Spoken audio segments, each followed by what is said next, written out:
Now it's time for Believe in the ACC with our starting lineup. From Florida State, number 17, Charlie Ward. From Morehead State University, number 50, Lloyd Span. And from Murray State University, number 2, Kendrick Haskett.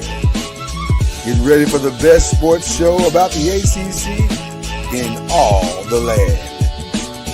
Believe in the ACC starts now.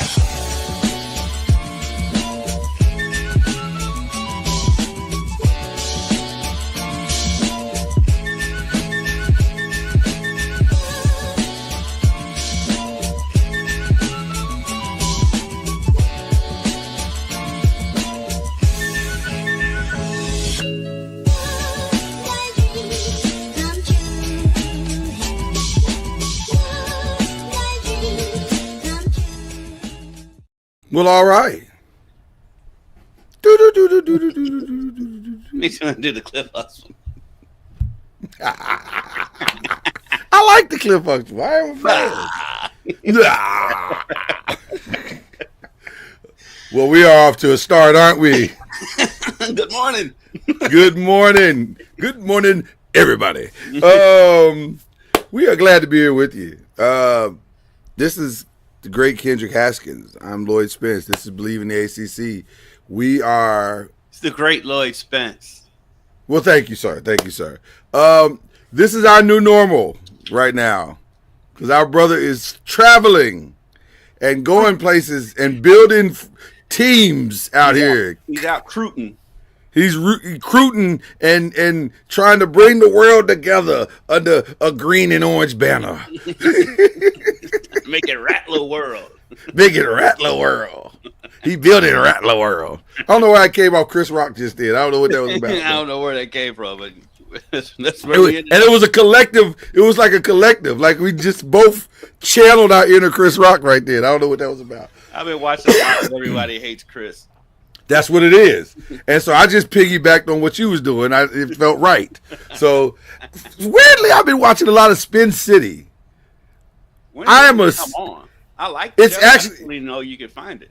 It's on YouTube. I found it on YouTube. I was like, Spin City. I love Spin City. So I've been binge watching Spin City. I don't know why, but I love Spin City. I am a fan. A great show. Yeah, it was a great show. Yeah. I'm a Michael J. Fox fan, period. It's not much that he's done that I didn't like. Like I am a Michael J. Fox fan. So I'm a rock with that dude to the end. I'm all Michael J. Fox all the time. Okay, I don't know how we got to this, but this is when you get Kendrick and Lloyd, this is happening. Okay, right. I don't even want y'all to be surprised. For those of you who are new to the show, if you ain't seen nothing yet, it gets worse.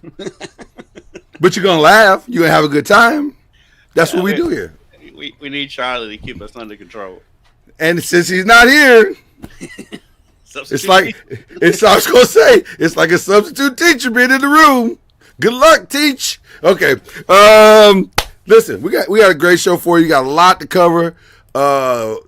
We got to review what happened. We got to tell you what we think is gonna happen.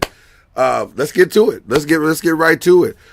This was a very interesting first week of football in college football, and specifically the ACC. And if I had to say, the ACC came out looking pretty good.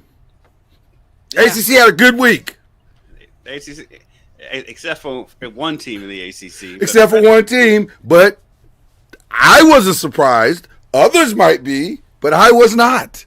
And we'll get into that here in just a second. But let's go through the scores on Thursday. No shocks here. Well, kind of. I knew that was going to be a close game. I was going to say, this might tell you everything you need to know about NC State this year. Like, they're about what they've always been, and it's going to be probably a long season. Shout out to the Hodge brothers on East Carolina. They both from Louisville. Oh, okay. Well, listen, they kind of East Carolina kind of made an announcement this past weekend. Like, we coming. We're not there, but we are coming. Yeah, those Hodge brothers, they both played. They played at Christian Academy. They're a year apart. If they can get them to stay together, there, they got something. They're building something there. It's all about the cash. Yes. Can you get the cash? I know you can get the cash. I know you can get the kids kid. I know kids who have already committed to schools that are still in high school that are going to prep school, so by the time they get to their freshman year, they're ready to go. Cash be there. Oh well, listen, but here's what's interesting though with what you just said, and I go back to the same statement I just made. And I'm being facetious, but I'm not actually. If you got the cash, you can get the kid. Like the on paper ESPN number one player in the nation basketball wise is playing at BYU. Right. But at least you know why? They got the cash. At least he's from Utah. You can at least make that argument. I mean, okay, but let's keep it a gangster. Now, part of it might have been, I just want to play for home and put the okay, all right, but also BYU had the cash. Somehow they came up with the cash. Right. Shout out to probably who's a great BYU alum. I was thinking it's somebody big. It's somebody famous. It's a bunch of Jim McMahon, Steve Young. Steve Young is probably basketball wise. Danny Ainge, basketball wise, I couldn't think of anything. There was nobody basketball wise. I was thinking football. I was thinking the great Steve Young might have wrote a check or at least called in some favors. Well, Danny Ainge is there in Utah. Well, that's true. That's true. He may have called in some favors as well. Okay, Elon. No shot against Duke. Well, I don't know. I take that back. Elon got musked. I see what you did. It's gonna be a long show. I can see it already.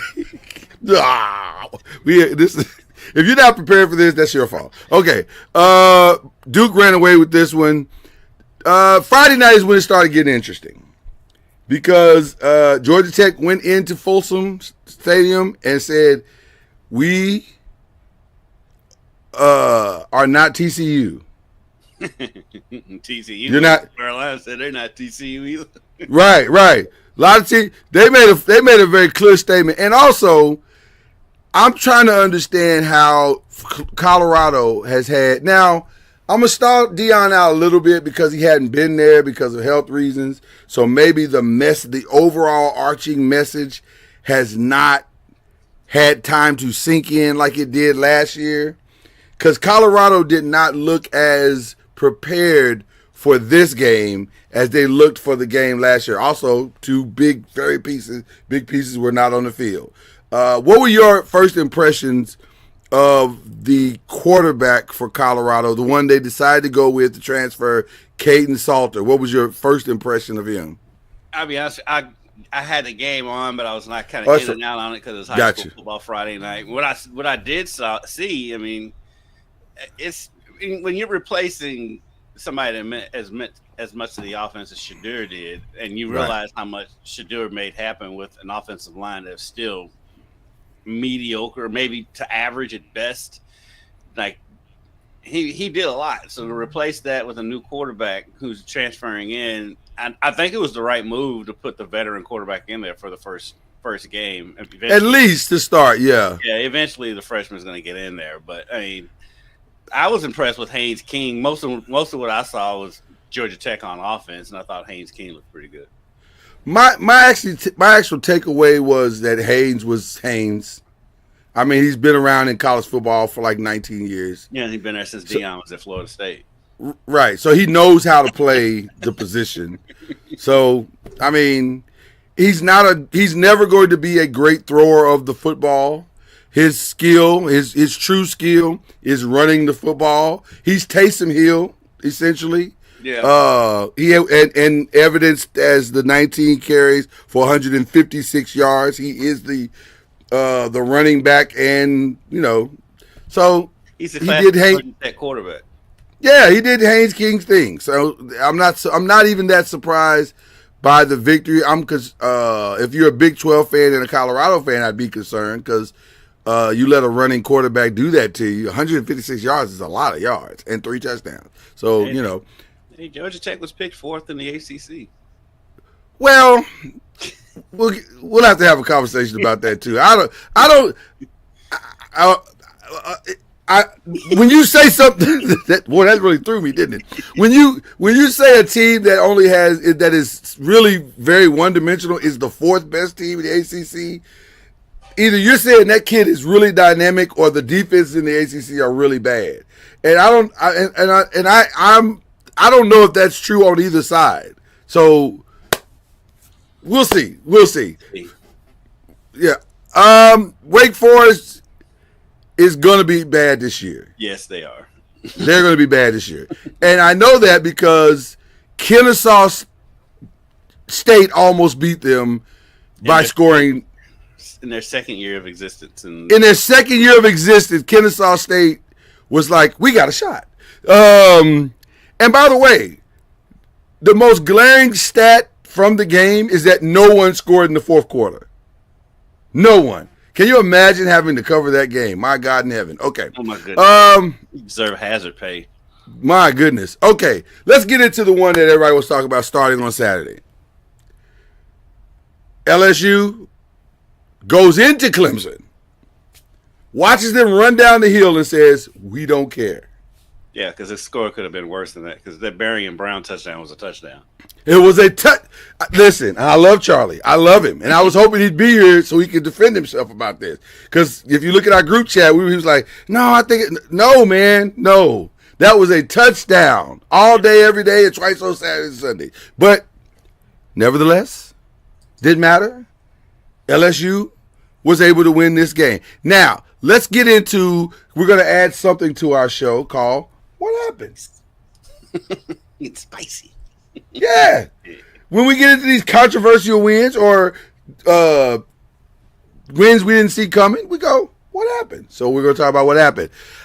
For me, and you guys are on my neck about this every year, but I'm laying out. I'm laying out because I know where this is going. There's no evidence of me being wrong yet. To me, Cade Klubnik is a Haynes King upgrade. He can run the ball. He don't run the ball as well as he don't run it as well as Haynes, but his X factor is his ability to scramble and run when needed and necessary. That's his X factor. But as a thrower of the ball, he's all right. And I hear people saying, "Oh, some people that it's interesting to me because Kendrick and I have been doing this a long time, as evidenced by our other show, The Press and Pros, and so we've seen a lot, we've heard a lot, we understand the rhetoric that maybe most fans don't understand, and there is a Cade Klubnik fan base in the media that wants to celebrate him as this lauded. He's ready, he's this. That's why Clemson is in a lot of national championship conversations. And I get it. Clemson is a brand. College football needs a villain. Clemson has played that role very well over the years. They are the villain to the SEC. They're the spoiler that comes in and steals the SEC's thunder. I get all of that. But there's also a reality that comes along with this conversation. And the reality is, Cade Klubnik's okay. He's okay. He's not dynamic. He's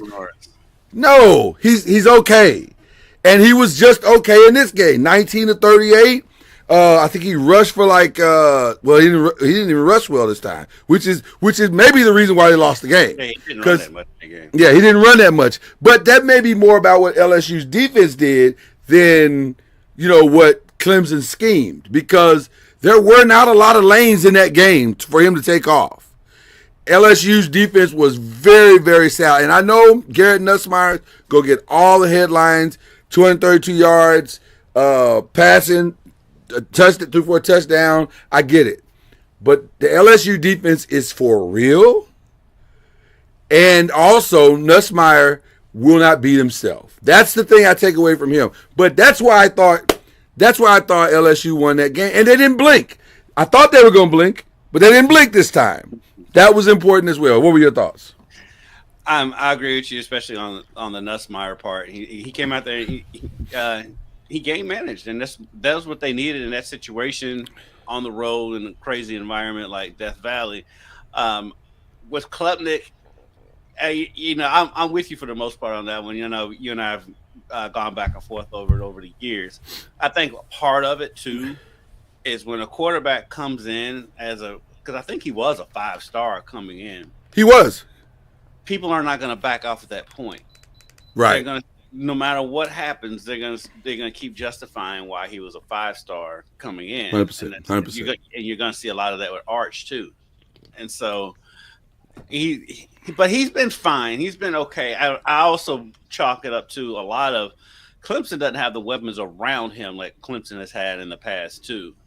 See, Dabo finally went into the transfer portal this offseason, but still there's not a DeAndre Hopkins out there. There's not game breakers out there that you're used to seeing Clemson have. What was the running back that they used to have? He's not out there anymore. Yeah, Maffa and they don't have those guys. Haven't replaced. They're still okay on defense, but offensively, Klubnik doesn't have the weapons around him. So I do give him that much of a benefit of the doubt. 100%. But at the same time, he's been there long enough to where he's supposed to be making everyone else better. They're gonna have some challenges this year. Mm-hmm. They don't have their running game is not good. Collectively they ran for 31 yards. Right. That's an issue. Got to be able to run the ball. I mean, that's how beat them last year. Yeah, and if we're being honest, I'm just saying, shout out to the great Marcus Maven is in the building. My man Marcus. Marcus, you got to come through, brother. You got to come through. We love some Marcus Maven over here. You just set me up for failure because he's gonna be getting on me next time I see him. I do. But I love Marcus. That's my thing. That's my guy. Yeah, I love Marcus. That's my guy. But yeah, I just believe this is a situation where Clemson's going to have to figure out how to manufacture a running game, and it's probably going to have to come in the form of more bubble screens, more designed quarterback runs. Yeah, they're going to have to figure out how to make that work, because if they don't, man, I just don't think. I think their national championship hopes are gonna disappear relatively quickly. Now they got a great schedule, as always. I say outside of having to come here. Yeah, I think the schedule, if I'm not mistaken, and normally we do a schedule show, and this year we just didn't have time to do it. But normally, like they got Troy, now Georgia Tech game could be interesting. That could be interesting because that's at Georgia Tech. That could be interesting. Yeah, that could be very interesting. But they got Syracuse, they got North Carolina, they got BC. Those games should be, even though two of them are on the road. Home against SMU should be good. That'll be good because that could be an upset. If I'm being honest, SMU is going to bring pose a challenge. That's a tough stretch they have there. SMU, Duke, Florida State, and at Louisville. Yeah, that's where it gets interesting. Well, the first half of their season is it's nothing. Manageable, I think. It's nothing. But that back half gets interesting. Yes. Yeah, that back half gets interesting. So I'm curious to see how. Now, they should rebound tremendously well this week. We'll get into that here in just a minute. But it's going to be, they got to figure out that running game situation and relatively quickly, or a lot of those dreams are going to go away relatively fast. Okay. To the surprise of no one, Tennessee handled business against Syracuse. But there was one surprise. There was one surprise. Well, one of the surprises is Syracuse was in that game until late. They were a couple late touchdowns. Which that's typical Syracuse. They're gonna be good. They're just not great away from Syracuse. Mm-hmm. And they got to figure out why. They got to figure out the why of that. So that was interesting. But what was also interesting is that I think they got better quarterback play, Tennessee, from Aguilar. And ironically, the quarterback that left, who tried to hold them up for millions and millions of dollars, was awful in his new situation in UCLA. Yeah. He was awful. And I think that UCLA Utah game announced that they're going to have a long season. It's just going to be a continuation because UCLA football is.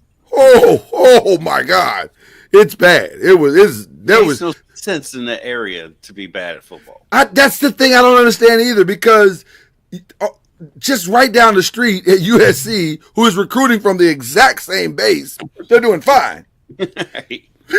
But for some reason, UCLA can't buy a player. I don't know what's going. Literally, can't buy a player. So,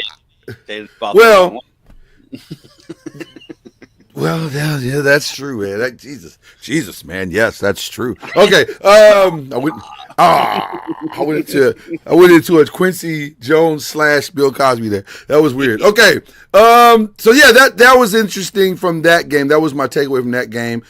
Pitt over Duquesne. Duquesne for like a half a second in the first quarter was like, yeah. And it was it wasn't even a score. It was just like a drive. They were like, yeah. And then Pittsburgh was like, settle down. And then the wheels came completely off. Fordham showed up and played Boston College, and then they went home. And picked up a check. Picked up the check and went home, as did EKU. Although EKU showed you why on the FCS level, they could be interesting. There were some interesting things that happened in that game for them. I'm talking about after the first team unit went and sat down, like, because the second and third team of U of L is probably because they haven't had as much experience. They're FCS-ish. They move the ball. They move the ball. That's all I'm saying. I'm talking about the Louisville's third string. They were moving the ball in EKU too, and EKU. That boy quarterback, whatever that check was for Eastern to play U of L, he deserves a portion of it because he was just getting blown up. As soon as he hiked, anytime they was in a passing situation, he was getting sacked. And so I don't know what that check was. What is your takeaway from Louisville's defense? I know it's EKU. I know it's EKU, but what did you see? Anything that resembled last year's defense in this year's defense? Well, last year's defense was weird because they would have games where they look really, really good, and then they have games that really look like they didn't know what they were doing. Right. If listening to them and coming out of camp, it feels like they have better chemistry this year coming into the season. Replacing Ashton Gelati is not going to be very easy. Right. He's getting a lot of hype at the Chiefs already. Yeah, they love him. They love him. Yeah, and so they show they could get they got a lot of pressure on the quarterback. So we'll see on Friday. They play James Madison Friday night. James Madison's a good team. They got a quarterback who's mobile and can throw the ball. And so we'll learn. I think we're gonna learn because they're a double-digit favorite in that game. But I'm like, I don't know about that because James Madison is always tough. I think what was interesting to me about the defense, as much as you can take away from a game like that, there was some speed that I didn't expect. I was like, okay. Now, I don't know if that translates to a better opponent, but in this game, there was some speed in some places that I wasn't expecting. So we'll see. I don't want to start calling attention to specific places yet because it's not fair yet because I don't really know. One thing about this whole entire week one, and I think this is the overarching theme of all of it, even though I know we live in a world of hot take. On our shows, we try to live in a world of reality. And the reality is, I don't know if we learned anything about any team in week one of any college team at all. Like, there were some good moments on a lot of teams, but does anybody really believe Ohio State is the number one team in the nation? Not really. Their quarterback was okay. He was better than the other guy. Yeah. I mean, well, that's part of this season too, though. Like, it seems like every team is breaking in a new quarterback. Like Georgia Tech feels like it is. SMU feel like they're the only ones returning their quarterbacks, and so and early that's going to be an advantage. By the way, that will be an advantage because the continuity will be there. But there's nobody. I don't know if any team to me. There are some teams that had impressive wins, but there's no team that to me looked dominant. And so I'm not ready to call anyone. I wish we could get to a place where we don't have rankings until October 1st. I know. That's when you need a ranking, because by then you know. Yeah, and it's never going to happen. But no, it's never going to happen. But that's what I would like. One thing we did discover, we realized was reaffirmed to us that Isaac Brown and Colin Lacey are going to be problems no matter who they're playing. Let me do this and give what you just said the respect it is due. I don't understand yet why Louisville's running. Am I the one that's not understanding what I'm seeing? Because that running game looks insanely good. Isaac, Duke, Colin, they look like they're about to go on a tear. Well, the thing, because like with Colin, he's one of those. Put him anywhere. They put him all over the place. And he had that punt return for a touchdown. He has some great catches. And then the lost man in all of the discussion is Kiwan. It's Kiwan, yeah. And he's a heck of a running back too. I mean, that running back room is insane right now. And Colin Lacey's is everywhere. If you want to know how good they are, or that they're becoming, go look at the second touchdown for Isaac Brown. How fast he put, I think it was his left foot, how fast he put his left foot in the ground and hit the hole. Yeah. And then dipped his shoulder just ever so slightly and was gone. I was like, oh man, that's impressive. And you'd be amazed if you saw him in person how small he is. He's tiny. Really? Oh yeah, he's tiny. Is he the next CJ Spiller or he's not as big as CJ Spiller or Leon or Shady McCoy? He's not as big as those guys. He's not as big as those guys? No. He's what would you Jordan size. Listen, if you got the speed to go along with it, there's a place for you in the NFL. Because that's an interesting. So the irony of height in the NFL is that sometimes the lack of it combined with speed works in your favor. Because it's hard to find you. It's hard to find them when they get behind. It's hard to find you when right. Yeah. And he is, whoa, man, he puts that foot down. That joker is gone. So anyway, this so and there are others on that team that are exactly like him. So I don't even know how good the receiving core is because I don't know. I don't know how you. Colin Lacey and Chris Bell, yeah. I feel like you could put them in a 12 package all game long and throw bubble screens and short fades and they would destroy you. Like they're gonna be an interesting team. They really are gonna be an interesting team. They have a question mark at tight end, but outside of that, they have maybe a massive one. I don't know. Yeah, maybe a massive one because I didn't really see anybody. But that's the first game, so I'm gonna stall them out. But I didn't see anybody distinguish themselves yet at that position. So you're right. Virginia had a good day. Yeah, had a good day. I think is his name Cam Ross. I think that's their new wide receiver or returning wide receiver. But at any rate, he had 124 yards catching on 7 receptions. That's a good day. That is a pretty good game. That's a pretty good day. Chandler Morris had a solid day, 19-27, 264 yards. It was a good day. Especially against an East Coastal Carolina team that's been good in the past, really been good over the last. Who's been decent? Absolutely. But, I mean, they just rolled right over them. Yeah, no problem whatsoever. We will double back to this later if Charlie jumps on. He's going to try to jump on if he can, but we want to deal with this now. There's an old saying, and I believe the first time I heard it really well articulated was through the prophet and evangelist T.I. He said, it ain't tricking if you got it. But what's interesting about this for us who are media followers of the ACC and have been following these players for quite some time now is that this is a tricky game to evaluate in this regard. Yes, Florida State beat Alabama.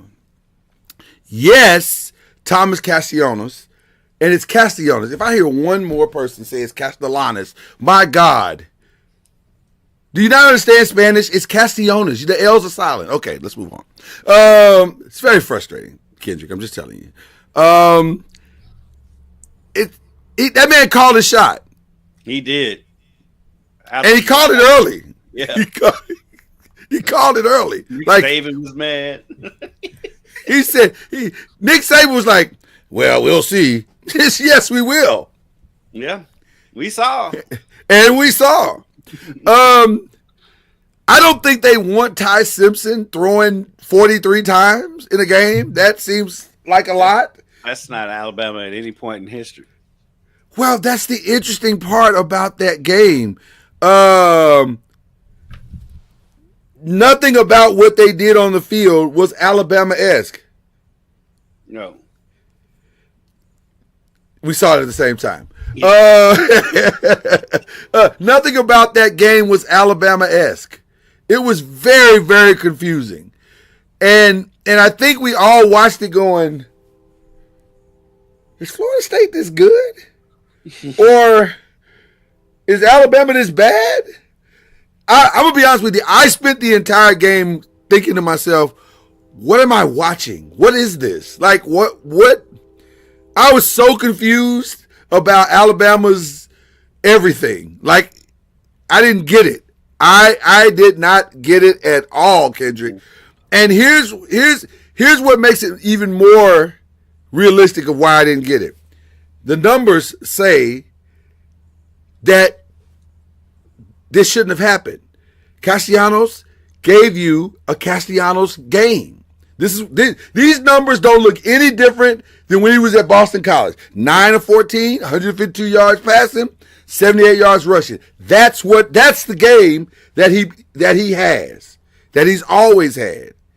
And yet, they put up 31 points against Alabama. Hitting deep balls on them. You're an astute sports aficionado. You've been doing this for years. Explain.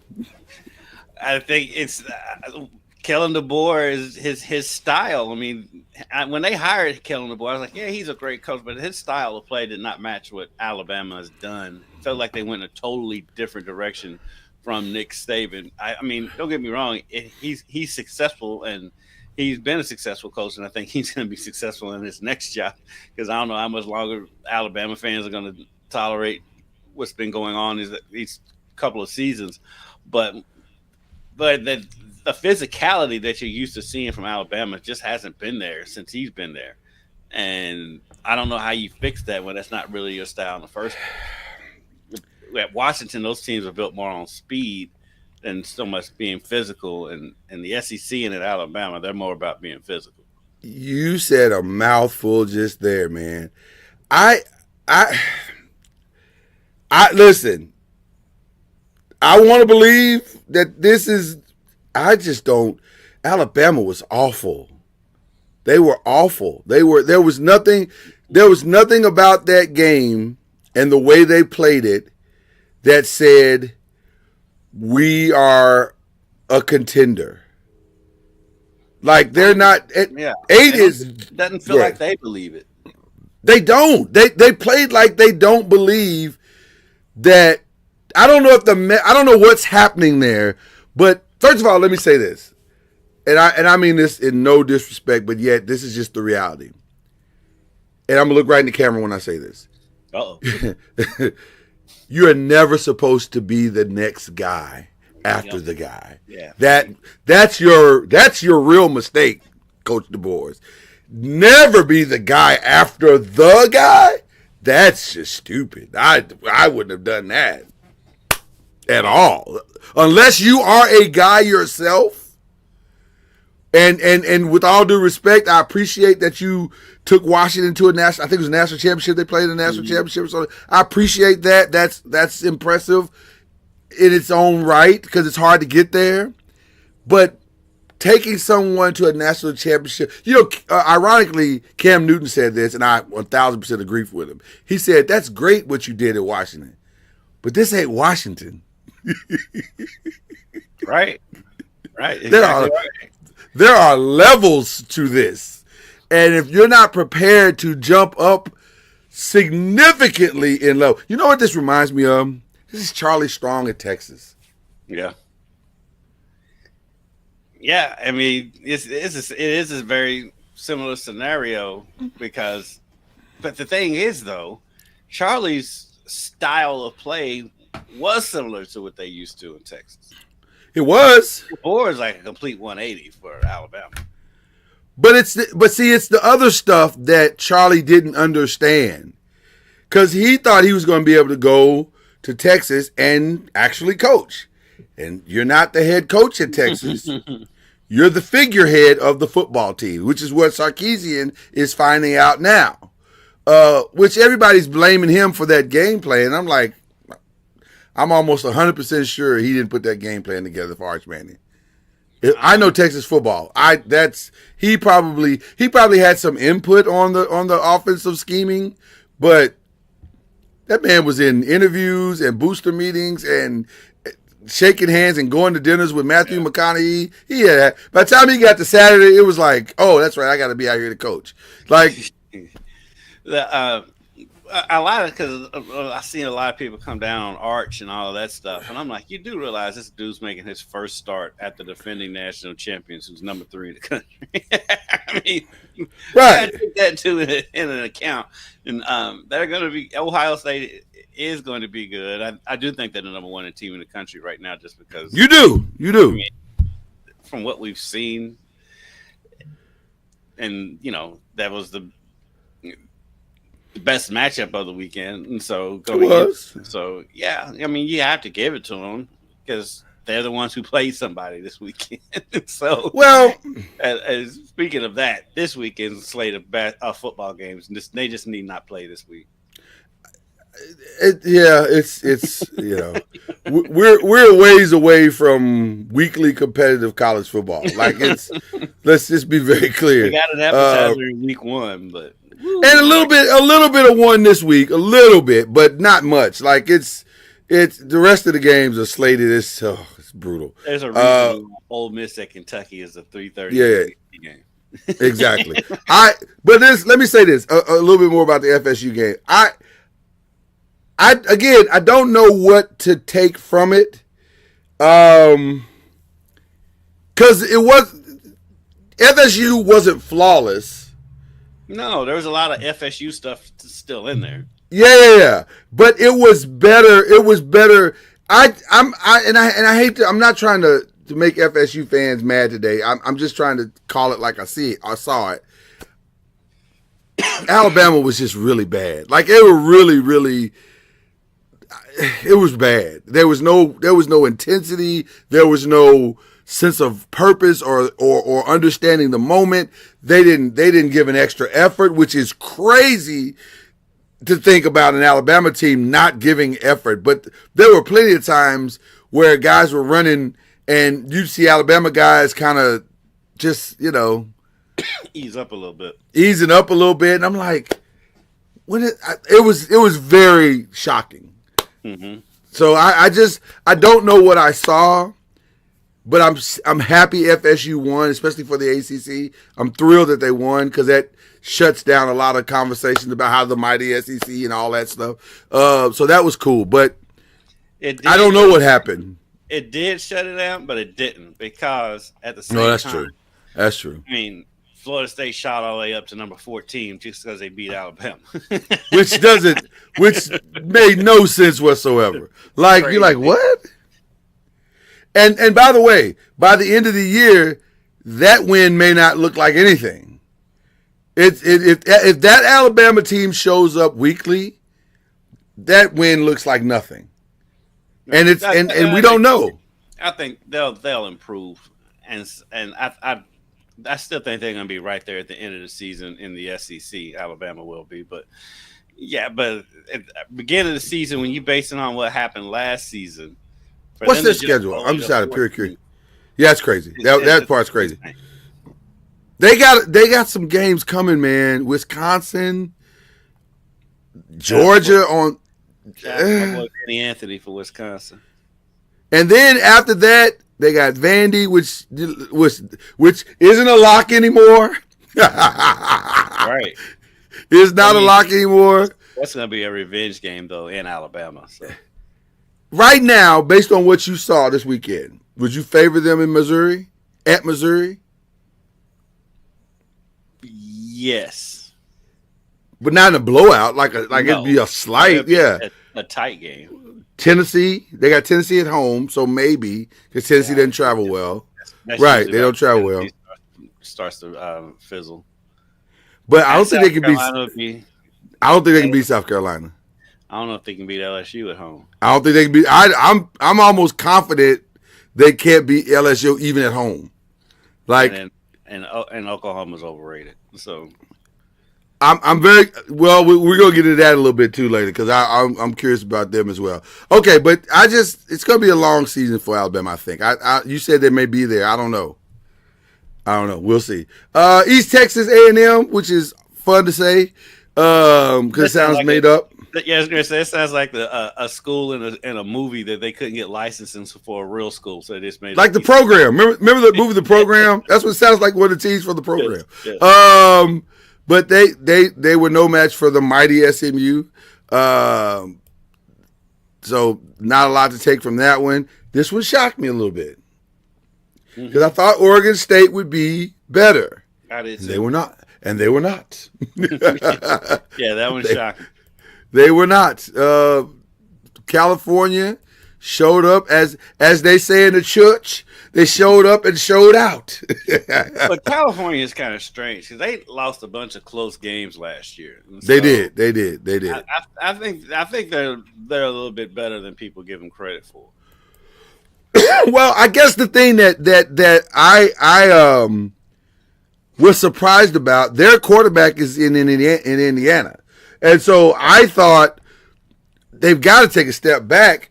But and by the way, I'm not even going. Normally, I am as bold in my attempts to pronounce a name as anyone in the media. But this kid, I have no idea where to start with the pronunciation of his name. It's like 17 letters, and I don't even know where to begin. So let's just say Jerron for now. Jerron had a good day. 20 of 30, 234 yards passing, 3 touchdowns. He had a really, really good day.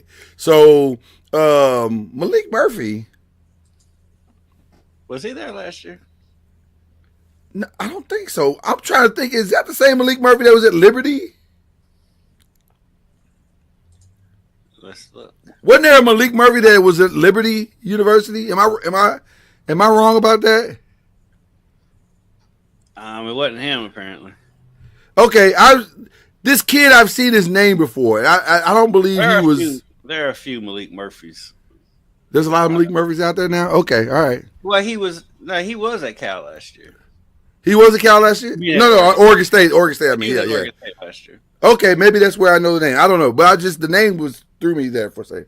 All right, but anyway, yeah, Cal's quarterback. I have no idea how to pronounce it. At some point in the season, I will pronounce it, but not right now. I don't know where to even begin. So we'll just.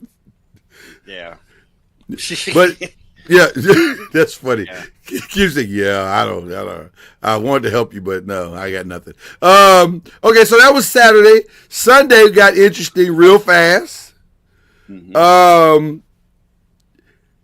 Was it as bad as last year's loss to Northern Illinois? No, it's not even the same realm. Right. It was just a good game. It was just a good game on Sunday night.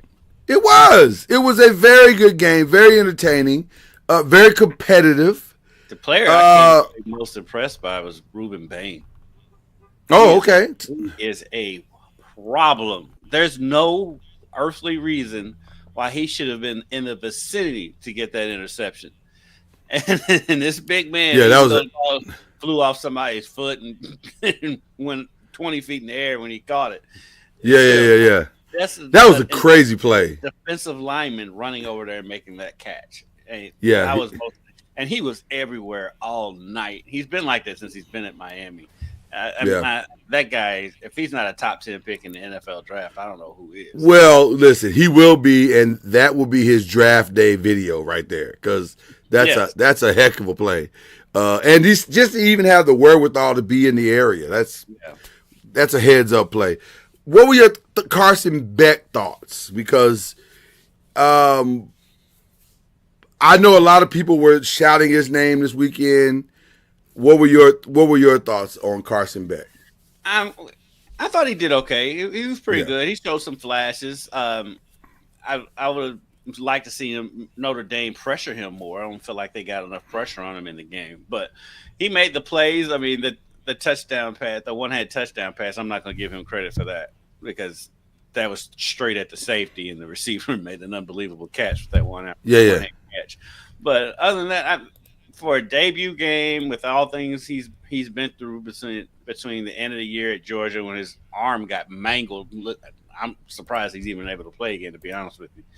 From all of that to moving to Miami and everything, all the stuff that's been in the media about him, all the craziness surrounding him, I think he came out and had a solid performance for his first game. Did he?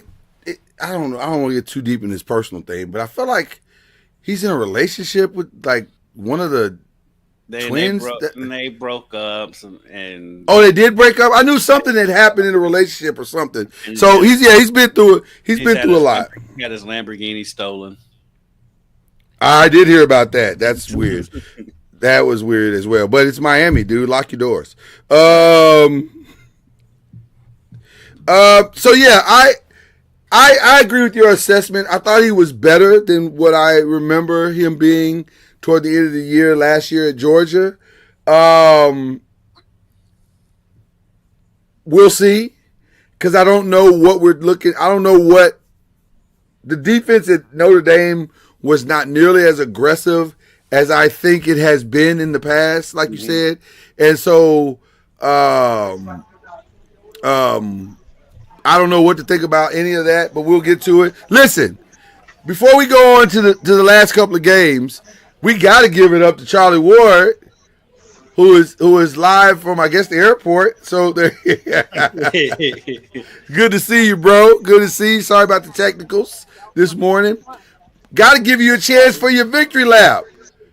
What were your thoughts about your beloved Seminoles? Go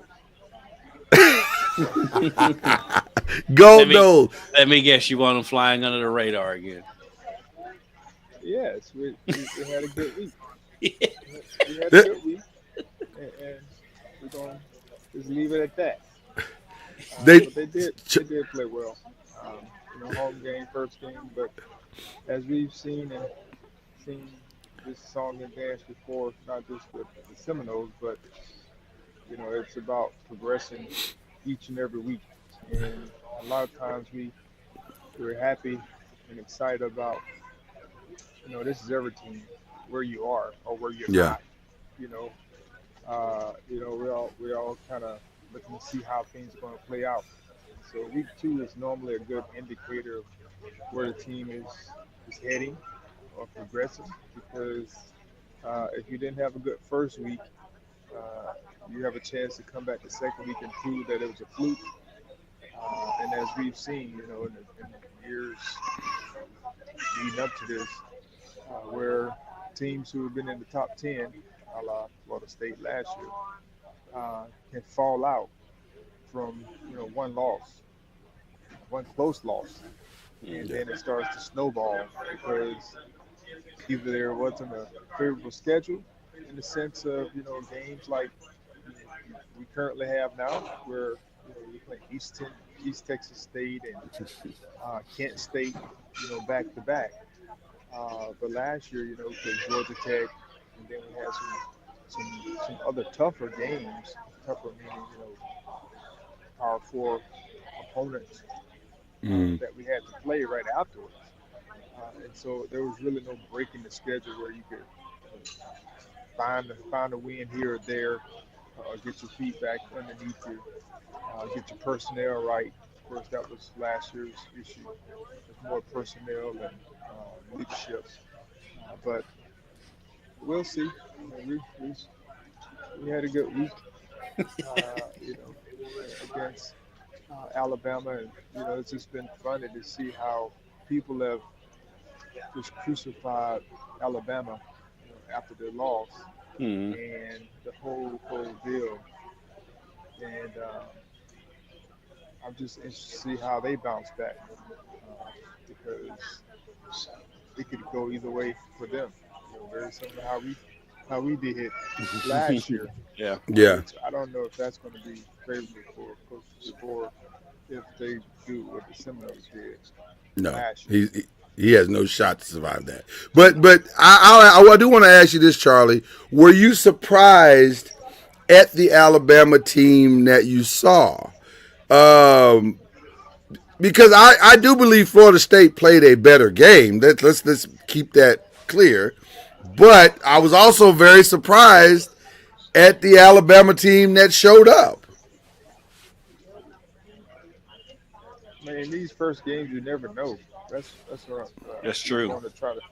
You never know what you're going to have because you've been practicing against yourself the whole time, Yeah.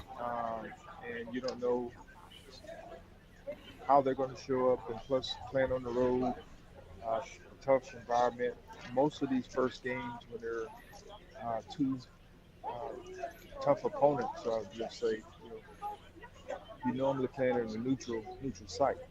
Mhm. And those neutral site games can go either way, as we've seen. Yeah. But when you're playing a tough game on the road, there's a lot of Texas going on the road to Ohio State. Those are not easy games, like Right. to win on the road. Mhm. So I just think it's something that more teams I think are looking at doing when it comes to home and home opponents. But some are still doing the neutral site games, which those games go either way Yeah. as well.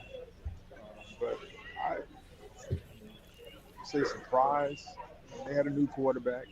He doesn't have many starts underneath his belt. I thought he did okay. He wasn't like the reason they lost. I was really surprised that their offensive line. That kind of surprised me that we were able to stop the run, one, and two, Yeah. pressure on the quarterback in moments, with moments. And then Ryan, what's his name,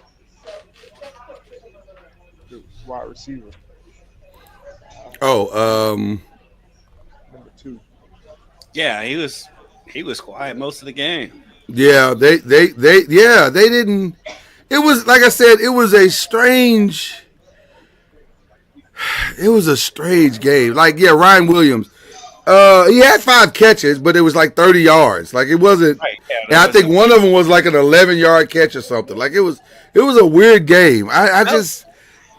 Charlie, am I wrong? It felt like they were kind of using him as a possession guy and not the big play guy. Well, I don't know. I'm sure he had special attention. Yeah. I Yeah. can say that. And they were going to allow silent. I don't know if they really allowed number 5 to get open. I mean, he was getting open Jerry Bernard. Yeah. for me. Just running wide open. But it looked like they were using Ryan Williams as a decoy, but they weren't giving him those opportunities to get open. No, not at all. I'm sure they had somebody over the top everywhere he went. And they also hit him. Yeah. When he caught the ball. That plays a big part. Now, Earl Little, he's a missile. Mhm. He's been that way ever since I've seen him play. He's a missile, and he comes in full speed, and his whole mission is to try to, deter people from just running freely when the ball is coming their way. First of all, that is a very well stated way of saying that he's an assassin on the field. His whole mission is to deter people. That's funny. We used to call that separate man from ball, but but you're 1,000% correct. Earl had a day. I think he had like 9 tackles. He had a really good day. Yeah, he was all over the place. So let's get into. We got to ask about Castellanos. What did you think about one? Okay, yeah. What he said before the game, then going out there and basically backing it up. I'm just not a big believer in talking before the game. Just update did you see? I'm just a big believer in encouraging teammates, and then going out and showing it. This all to me, talking and trying to back it up and all that. I mean, that shows. This is just for me. It shows not a lack of immaturity, but just I guess he meant for it to be disrespectful. Just disrespecting an opponent in some form of fashion. But I don't think what he said was like over the top about saving, not being there to save them, which is true. I mean, he was not able to save them. So now I'm not sure you should have a T-shirt on the website after the game is over, but I agree. Wait, he's at the door now. You don't have to deal with it now. So I mean, we're in this NIL space, and somebody probably was like, "Hey man, let me make a T-shirt for you," and now it's a big deal. So whatever. Charlie, do you know how much the T-shirts were on the website? Please don't tell me $10. No, $31. $31.17. Yes, I was gonna. They were $31.17. You can buy a T-shirt. That's about as troll as you can get. If I'm living in Tallahassee, I'm buying one immediately. Immediately. T-shirt too. $31.17. Yeah. That's high level trolling right there. Mm-hmm. I gotta ask you about this while we got you, because I don't know how long we got you, but I gotta ask you about this.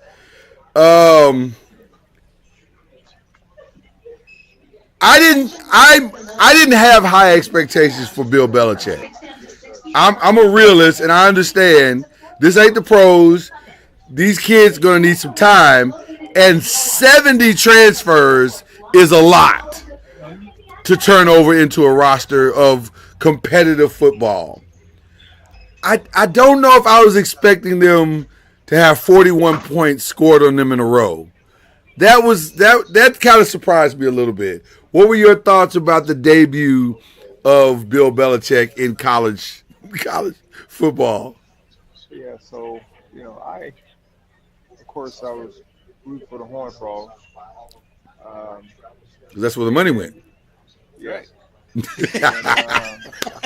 No hesitation at all. Right.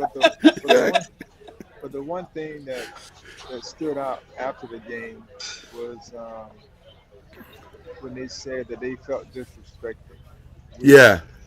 That's one of the things that I'm working now to caution our guys on, because there will be a lot of hype around the coach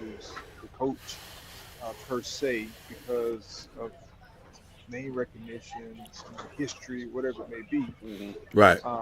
And I don't think that was Belichick's fault or issue. It was the people on the outside giving him all the different accolades and attention. And but TCU felt disrespected. Whatever the team needs to do to get up for the game, whatever that may be, they make it happen. Yeah, manufactured disrespect. The thing that surprised me, I don't say surprised, because like I said, it's the first game, his first opportunity to coach in college. And I asked my kids this while we were watching the game, like, when was the last time Bill Belichick had a solid team outside of Tom Brady?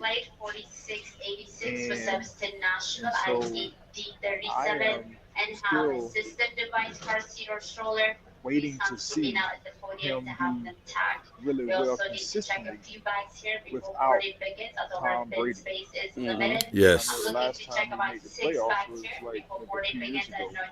But that was Brady was in Tampa. what have you. So it still remains to be seen how his team bounces back moving forward because they just didn't look good, even at home. They didn't look like they could tackle well. They were sticking on blocks, and sometimes that is a direct reflection of either guys just doing their job and somebody else not making it happen, um, and or guys aren't just physically able to read the game because when they were giving up power plays and all night long. Had a hat on the hat. Right. Right. Nobody got off of blocks. Mm-mm. Nobody made somebody miss to keep the gaps contained. And it was just that all night. And then offensively, Gio Lopez struggled. First game in ACC, he struggled. Then he went out. Then Max Johnson came in and played well from the standpoint of passing, but he doesn't give you that run threat. So he's a sitting target for any team that's going that has a pass rush. And if he's not able to get the ball out quick, it's going to be tough for them. So Charlie, I'm laughing because on Monday the conversation came up on our show, The Five, and I said to the guys, I said, well, they advertised Gio Lopez as a dual threat. At what time are they going to add the threat part? Like, because he never threatened ever. Like, they never even called any design run for him to threat. So I'm like, wasn't the whole purpose of putting him in the game that you were going to offset the offense because he could throw and pass and run? There was never any design run. So I'm like, if he's just going to sit back there and just take sacks, then what's the point of having him in there? To me, it felt like what we saw is what it felt like was going on in New England, and maybe the game's passed Bill by because they still running the same old stuff. I didn't want to say that, but Charlie, you brought this up. You said he ain't done well since Tom Brady left, and he had a dual threat quarterback by the name of Cam Newton that he never used ever in a dual threat capacity. So I don't know, man. That was wild.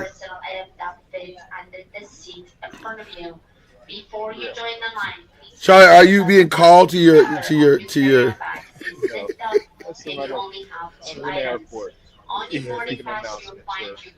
Oh, okay. I didn't know if he was being called to his flight or not. I didn't know what was going on. We're learning a lot about boarding passes this morning. Listen, right now we're probably the only podcast that is giving out this kind of information. So you're welcome. Yeah, if you wanted to know about your flight from Tallahassee to Nashville, you're getting all your information. You are welcome, Podcast America. There you go. Boom. Take that, Kelsey brother.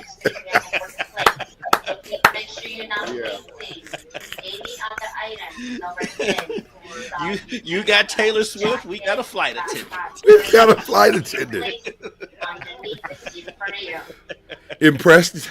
I think you should be. Charlie, going forward for your Seminoles, I mean, they jump all the way up to number 14 because they beat mighty Alabama, who didn't even make the playoff last year. So, I mean, is it an overreaction? I know you always want Florida State to fly under the radar. I mean, we'll be fine until we go to play. I think Miami, maybe the next game that we may have a tougher team, but these next couple of games will help determine, our mindset from the previous years on if we're going to continue to build off of this win, or we're just going to go through the motions. Yeah. I'm just a big believer that the execution will dictate and determine the outcome of the game. And if you're more talented and all those things, you execute at a high level, when you're playing teams that you're supposed to beat, the game should reflect that. Yeah. Because of the execution and the detail and the focus and those types of things. And so these next couple of weeks will really show us kind of the mindset of the team, the leadership of the group, and go from there. But I heard Desmond Howard say that there shouldn't be any preseason rankings. I agree. I agree wholeheartedly. You never know what you're going to get, and then you get these big jumps from unranked to 14 in our case, or unranked to 10 because you beat a team in the top 5, initially. Right. And so it's just always, you're going off of what happened last year's team for the most part, and what people may have returning. So it's still Miami did look good in the sense of them playing well. Then they allowed Notre Dame, which is another good team, to get back in the game. So they still have some work. Things they need to get done as well to be able to show us that they're going to be contenders, which they're going to be contenders anyway in ACC. But if they're looking for a playoff spot. Yeah. What are your thoughts on the last game? Just real quick as we go through this. Virginia Tech, South Carolina. A lot of people walked away from this game, and Lenore Sellers became overnight sensation in a lot of people's eyes. I think I even heard ESPN Louis Riddick saying, "Man, Lenore Sellers, he might be the best quarterback in the." And I was like, "Settle down." Like he was good, but the best in the nation. I don't know if he was that, but he had a good day against a quality opponent. So I'll give him that. But what were your thoughts on Lenore Sellers in that Virginia Tech game against a Virginia Tech team that is basically Virginia Tech? They did Virginia Tech things. I was going to say now, when we talk about the game, the type of team they played, is Virginia Tech really one that we would say is on the road? Juggernaut? Yeah. Right. So yes, they're in the ACC, but I don't know if they're the team that you can say, they're a juggernaut. So he played well of a game. And Virginia Tech, of course, I'm not saying they're bad. I'm just saying that they're not what we would consider a top 10 opponent in a sense. But yes, I think he had a very good game, and he'll continue to play well. I didn't know he was that big. He's bigger than I thought he was too. I agree with that. Yeah. And so, but he threw it well. The time that I got a chance to see, he threw it well. Plus he runs well. So he'll be a tough team moving forward in the SEC. I mean, he played well last year before he got hurt. He got hurt last year. Yes. He played really well last year. That style of play lends for a lot of what if and question mark, because he does run hard. He takes a lot of risk, and against better opponents, that may not get the same result. So we'll see. He's got the size to do it, though. He's got good size, though. He does have good size. Okay. All right. Well, thank you, Charlie Ward. Charlie Ward, for those who tune in for his picks, he's going to send in his picks later and let us know who he's picking for this week. But one team we definitely know he's picking is Florida State. We know he's going to pick the Seminoles this week. Right. Even if it's against the Chiefs. Exactly. It doesn't matter who it's. Yeah. Got the Rattlers too against FAU. There you go. So it's all Florida all the time in the Ward household. Even on the way to Nash Vegas. All right. Safe travels, my brother. Appreciate you. Safe travels, Charlie. All right, Charlie. All right. All right. That is all. That is very fun to do when Charlie is in his Charlie situations, and we're probably gonna give you a lot of that this season. At least through football season, anyway. Last week we got him filling up his car with gas. We did several times. He made several stops. I really wanted to ask him about that. I was like, "Why are you?"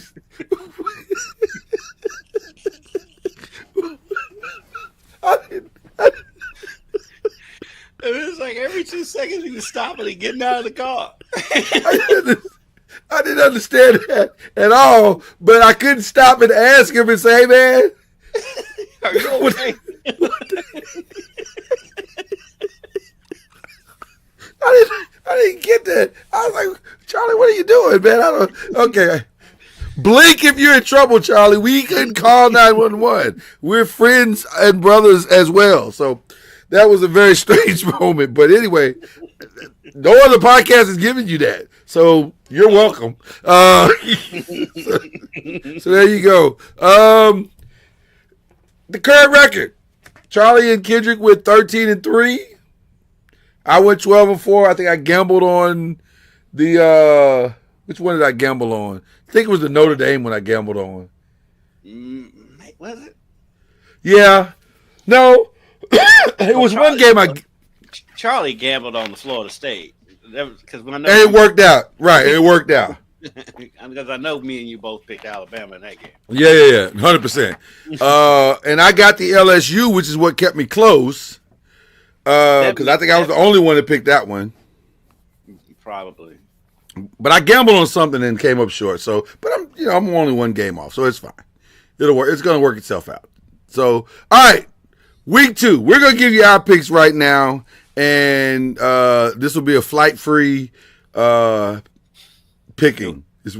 No boarding passes. No boarding passes for this particular game. On Friday, we got James Madison, U of L. Should be a better opponent for the University of Louisville, but should be a similar result from last week.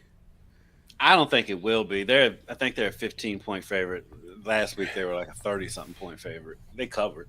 Yeah, that's wild. Good teams win. Great teams cover. Great teams cover. Yeah. I don't think they cover this week. I think they win, but I'm not confident they cover 15-point spread. But I do think they win the game.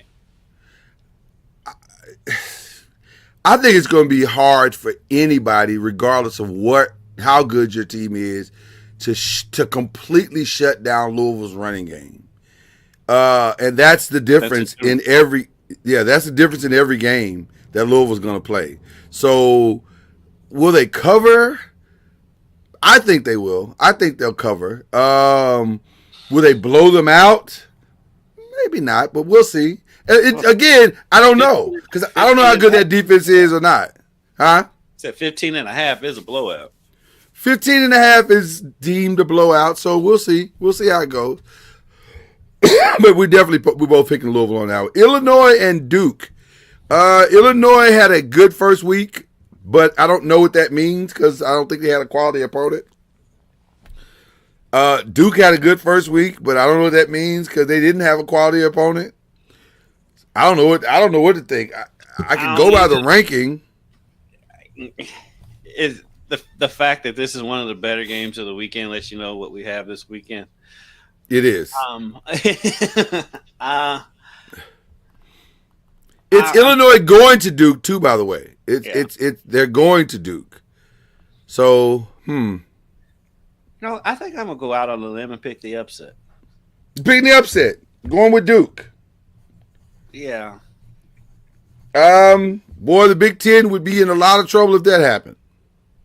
Well, I don't. Part of it too is I don't believe that Illinois is the number 11 team in the country. In the last 30 years of my life, when has Illinois been the number 11 team of anything? Except for maybe basketball last year. Yeah, basketball. Right, last year they were really good. But I'm tempted to go out on that same limb with you. You know what I am? I'm going to do it. I'm going to join you. Duke is the type of team, especially with their new coach, that they're going to be ready, and they may surprise Illinois and show them some stuff they haven't seen before. They're definitely going to be flying around on defense for Duke. So. Yes, I agree. Virginia takes on NC State. NC State. I think I'm going with the Cavaliers. I was going to say the same thing. I don't. Based how both of them looked last week.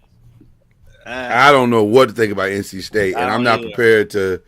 Now this would be the game they show up and show out, of course, but I'm not prepared to pick them yet. So they're gonna have to prove it to me. Right. Okay. Central Michigan and Pitt. I'm going with Pitt. I hate. You know how much I hate picking teams against the MAC, but I was just gonna say I'm gonna go with Pitt, but I got all the reservations. Only reason I'm going with Pitt because this is at Pitt and the weather's probably gonna be awful because it normally is. But that doesn't matter to Central Michigan. But Pitt was. It could because Pitt's when it's nasty there, the field gets nasty and it's just an awful environment. That is an awful place to play. But all right, we'll go with Pitt. UConn, Syracuse. We thank UConn for their weekly and yearly contribution to wins in the SEC. So grateful to them for that. It is wild how many ACC games UConn plays. It's wild. I don't understand what the delay is. Like, why are we wasting time with them not being in the ACC? Let's just go ahead and make that a yearly thing, and everybody will be grateful until basketball season, and then they can get their lick back. Clemson should get off the schneid. Yes, Clemson will be fine in that game against Troy. Gardner Webb, where is that? I don't even know where that is. I want to say it's in one of the Carolinas because I remember basketball them beating Kentucky. We looked it up one time, and clearly it had no impact on me whatsoever because I don't remember. But I guess Haynes King will continue to do Haynes King things. Yeah, Boiling Springs, North Carolina. Jesus, that sounds like the smallest town on earth. Boiling. That sounds like there's one diner, which is next to a fire station. And that's where everybody hangs in the entire town. It's right by the town square. Right. That's the hangout spot. Like that's where everybody's at. Okay. We thank Bethune-Cookman. I don't know how I remember that they're in North Carolina. I don't either. That may have been the most impressive moment of the entire show. I think it's because they beat Kentucky in Rupp, so that's why I remember. Yeah. They're probably still talking about Bethune-Cookman will win the Battle of the Bands at Miami. 1,000%. Miami has no shot to beat Bethune-Cookman in the Battle of the Bands. Well, they just stayed in Miami because they played at FIU last week. It would make sense if just instead of going back to Daytona Beach, it would make sense just to stay there and enjoy the nice weather. And you probably don't get a lot accomplished, but that's not really what the intent is anyway. Because you're just there to pick up a check anyway, right? Like, what are we talking about? Like, shout out to all the schools who picked up a check the last couple of weeks because that's how they sustain their programs, and I appreciate them taking that L for that. Now, when the season started, I would have completely picked UNC in this game. I am not so sure now. I'll be honest with you. Me either. What is the line on that game, just out of curiosity? 13.5, and it's at Charlotte. I don't know, man. I don't know either. I don't want to overreact too much to how mad they got stomped. I don't either, but it was bad. It was bad. It was really bad. Surely Bill's not gonna be bad like that 2 weeks in a row, right? Right? I don't think so. I think I'll go with North Carolina. It's very tepid. I first of all, great use of the word tepid. I'm gonna go with North Carolina, but I'm not confident. Not at all. Like I don't know. This is, oh man. Can Bill be fired? Can he be fired? Is that his buyout is ridiculously low. I don't think he should have to worry about that right now. I think he's fine. Like, no one's buying that. Only people that's going to buy that contract is ESPN at this point. And that's just to bring him in to be a commentator or whatever. I don't think he'll be fired, but I think if he has a really bad season, I think he'll just hang it up.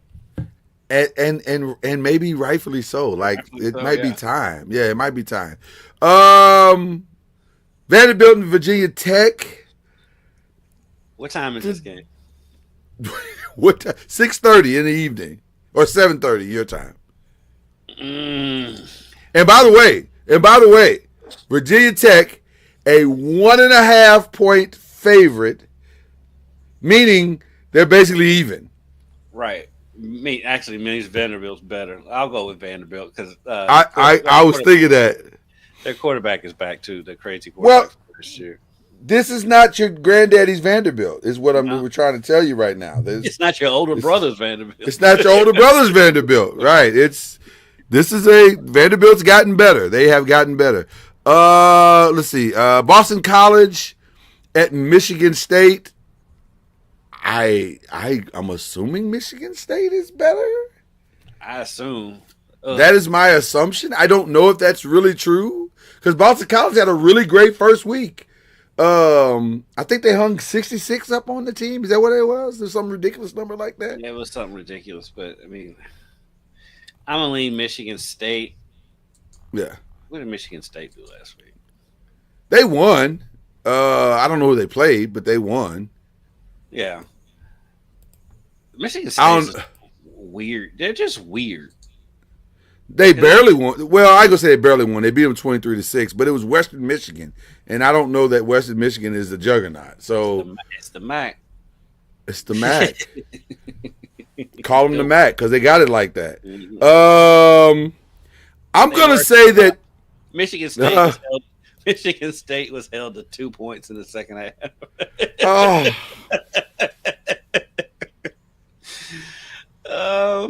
Give me Boston College on the road. You know what? I'm with you on that one, brother. Yeah. Give me Boston College on the road. I have no belief in Michigan State. I don't know how to do that. But shout out to the great Jamel Hill, who I love with all my heart. I mean, she's awesome. If they got held to 2 points in the second half against that team, it stands to reason. It stands to reason that Boston College is going to hold them, and they're going to put up points. Boston College scored 45 points in the second half last week. Right. So I got to believe Boston College is going to be – and that's a big win for Boston College if they can pull it off. And the ACC as a whole, just on name recognition alone. This is a no-brainer. Florida State should beat Eastern Texas A&M solely on the fact that may not be a real school at all. Anyway. Bishop Sycamore. I've lived 50 years and I've never heard of this team. Like, I don't know what we're talking about. I don't even know where it is. They have to be a newcomer, so you know what I was thinking? Because and we'll look this up in a little bit, but I think Eastern Texas A&M may be the old Texas Commerce. Possibly. Maybe they've changed the name or something. I just have never heard of this team. I've never heard of them. And I lived in Texas 20 years, so I've never heard of this team. So, just saying, what the hell's going on? Okay, all right. Baylor and SMU is interesting to me. Yes. Because I think SMU is better, but Baylor might also be better. Even though they lost week 1, Baylor may be better. I give SMU the nod because they're at home.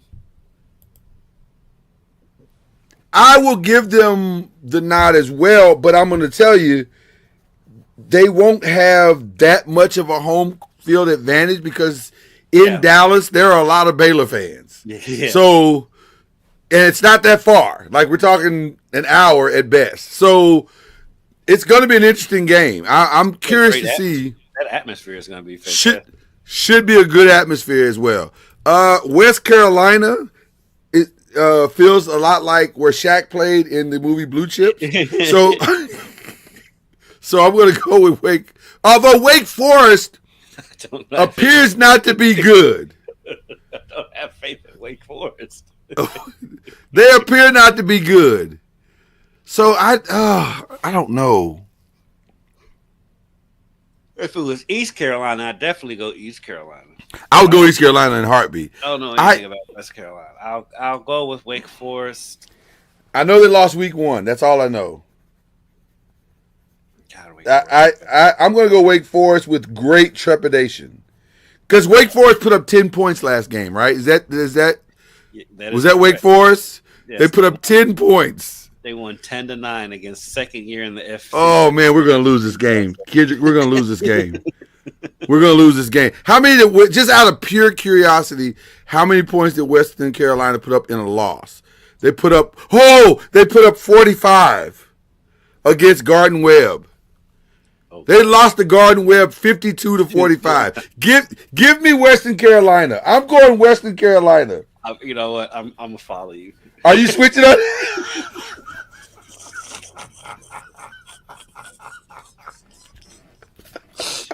Yes. Give me Western Carolina. I can't put my stock in a team that scored 10. It just doesn't feel like they figured out. Because I can't imagine Kennesaw State is that much different than Gardner Webb. I'm just saying, if you can't figure out your offensive strategies against Kennesaw, it's probably not going to happen against Western Carolina. So, okay, Texas Southern. That's hilarious. Texas Southern and California. I said it earlier in the show. I think Cal's a lot better than people give them credit for, so I'm gonna go with Cal. And I'm bringing back the time difference again. I'm bringing that back for this game. It's only a 2-hour time difference. Well, listen, it worked last year. It brought me victory last year. I hadn't had a victory since we started this show. So I'm leaning in on. I got to stick with what works, Kendrick. You would, but not because of that argument. Probably not. Probably not. That's probably true. That's probably so true. Okay, this is also a tricky one as well, mainly because BYU probably is good. And now I don't know if you can use their first week game as a measurement, because I don't even know the name of the team they play. PRST. I don't even know what that is. What is that? Whoever they played last week, they beat them 69-0. Oh, Portland State. Portland State. They have a team in Portland? Jesus. Yeah. Okay. Clearly Portland State is not getting any money from Nike. So they do not have a Nike deal. 69-0. Geez, that's almost hard to do. 69? Wow, wow. Okay. BYU in that one. I'm going BYU as well. I just gotta believe BYU might be, okay. All right. So we're bringing back the BLEAV in the ACC game of the week, because now NFL is back, and we can give you at least some good games to choose from. So this week's choices. There's only one great college game this weekend. It's Michigan versus Oklahoma. And by the way, don't even know if that's going to be a great game. Could be a stinker. We'll see. But that is the game. That's the game, college game day game this week. It's the game with two ranked teams in it. Exactly. So it should be interesting. The other games to select from are obviously Dallas and Philly play tonight. So shout out to NFL being back.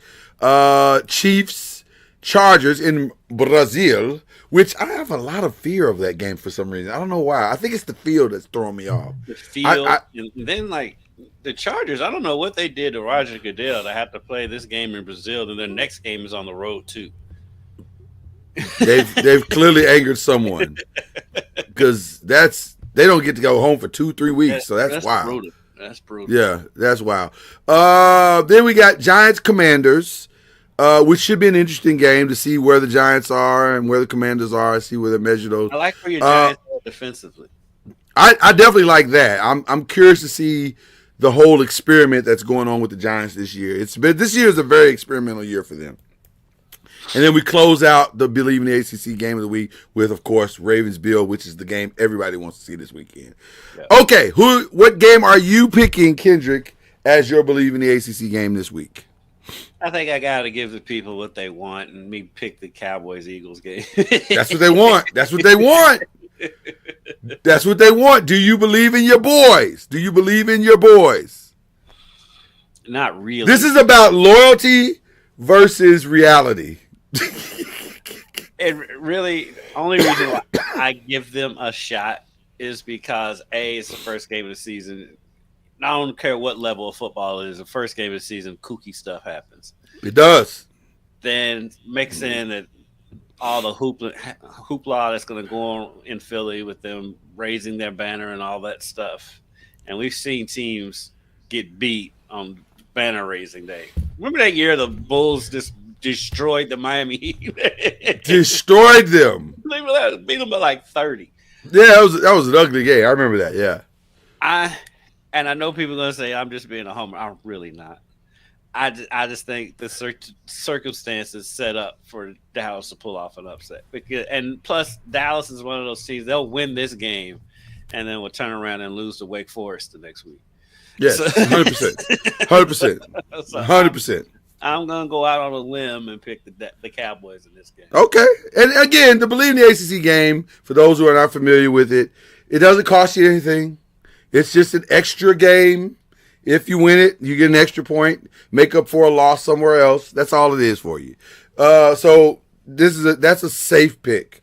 For me, obviously everybody wants me to pick my Giants and Commanders. I also am going to say, here's what people don't understand about the Giants from last year. The defense actually kept them in a lot of games. They just had no offense to be able to capitalize on what the defense was doing. The defense got exponentially better.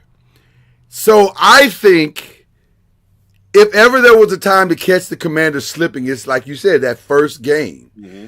And so I think the Giants were going to be very prepared.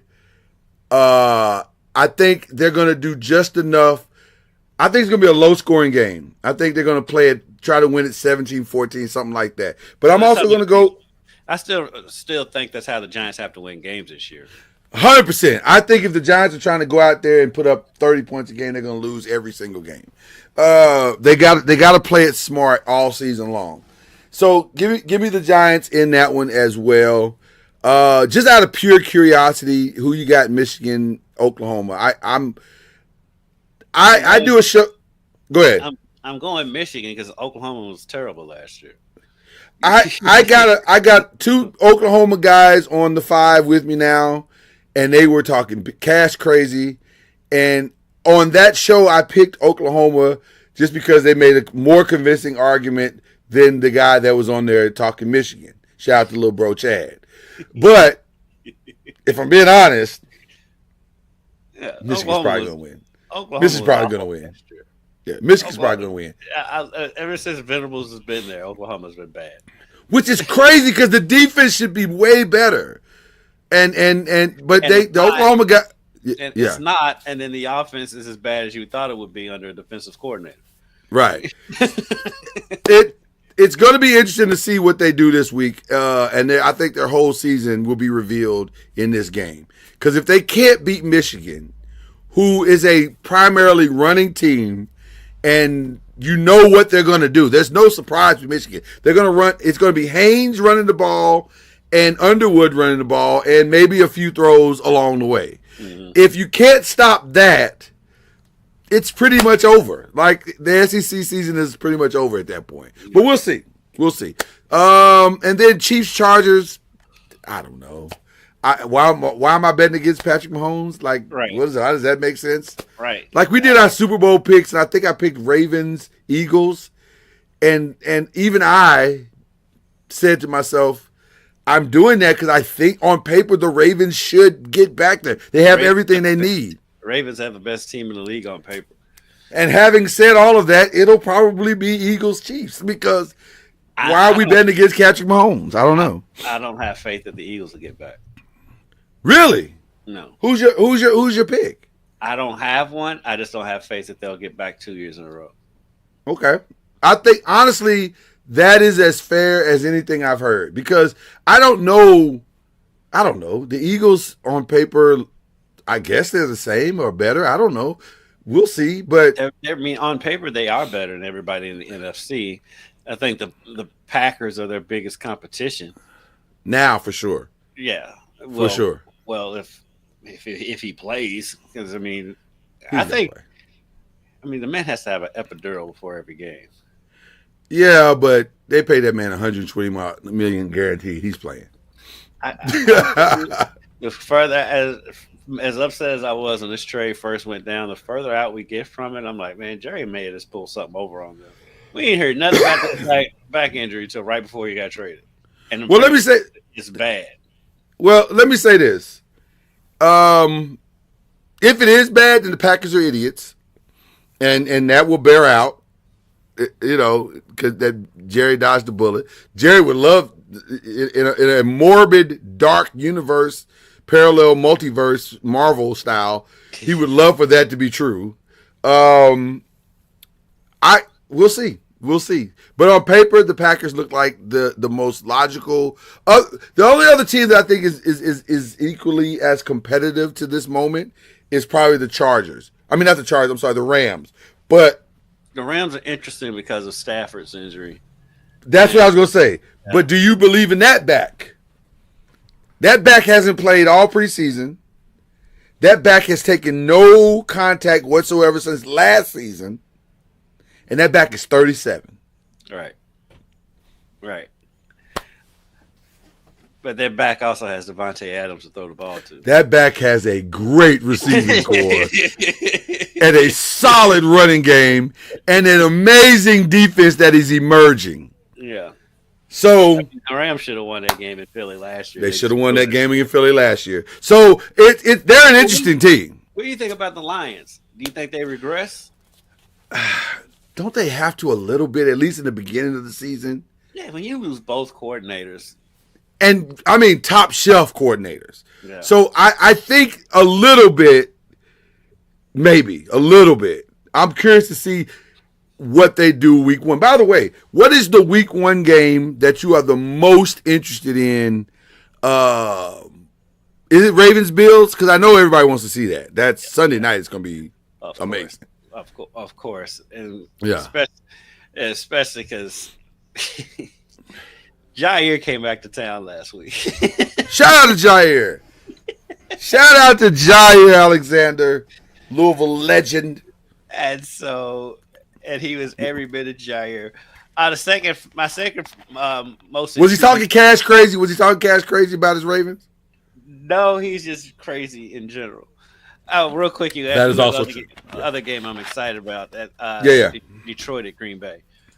But okay. But so, if you've never been to a Louisville game, they always have an alumni back, and they have this giant button that they push. Smoke comes out, and the air horns go off, and it's all to hype the crowd up. Well, it's a whole thing. Yeah, so that was Jair's job on Saturday. Jair being Jair, first they kept trying to get him to hit the button, and he's getting the crowd hype. He's got his back totally turned to the people. Right. Then he does it, and usually they just hit it once, maybe twice. Jair just keeps pushing it, and then eventually jumps on it and just doing elbow drops on it. That's on brand. He gets done, and I walked up to him, gave him a hug. I said, please don't ever change. Don't ever change. Don't ever change. Be you always. Yes. That's on brand. At this point, he's almost 30, so yeah, he's not changing. And by the way, I made a prediction And obviously the easy prediction for defensive player of the year is Micah Parsons playing with vengeance, playing with, that's an easy prediction. Or Myles Garrett. Miles But Garrett honestly, to me is always the prediction. He's always the prediction. He's always the prediction. But I had another prediction. If Jair can be Jair again, Kyle Hamilton might be the I think Kyle sneaky defensive player. Because Jair he has injury prone. He is injury prone. He does. Yeah. I think Hamilton is. I mean, he's by far the best safety in the league.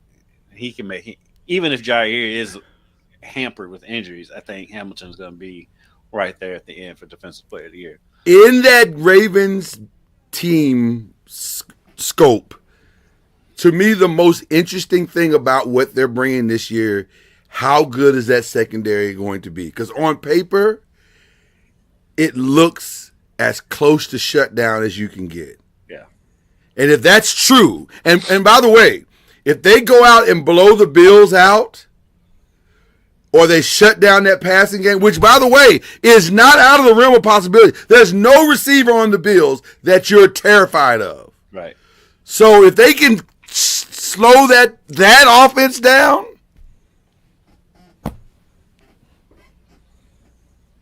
and you're getting them first game of the season, so it's not going to be crazy weather in Buffalo. So I'm picking Baltimore in that game. So I think they blew them out. Didn't they blow out Buffalo last year in the regular season? They got them first game. Yeah, they got them last year. So yeah. I'm just very curious about that game. I'm curious about these Ravens. If they can be what on paper it looks like they are, just saying. I'm just saying, people. That atmosphere in Buffalo is going to be great. The last season in the old stadium, it's going to be crazy up there. It's going to be a wild game. Going to be a wild game. Before we go, that's our new segment as we close. Shout outs and before we go. Shout out to our media brethren Pablo Torre for breaking a weird story. Pablo Torre finds out it's so the show, if you've never watched it, this show will break amazing stories like this Kawhi Leonard thing. But then they'll also have stupid stuff on there. It's just goofy. It's the best of both worlds. It's the best of both worlds. Yes. But let me say something in defense of Pablo. Because I love Pablo. And I think you as well. Yeah. Everybody Pablo. He's no idiot. No. He's a Harvard grad. He's a Harvard grad. So as much as I understand what the Clippers did and Steve Ballmer said, I get the statement. There's no other statement they can make. He's not an idiot.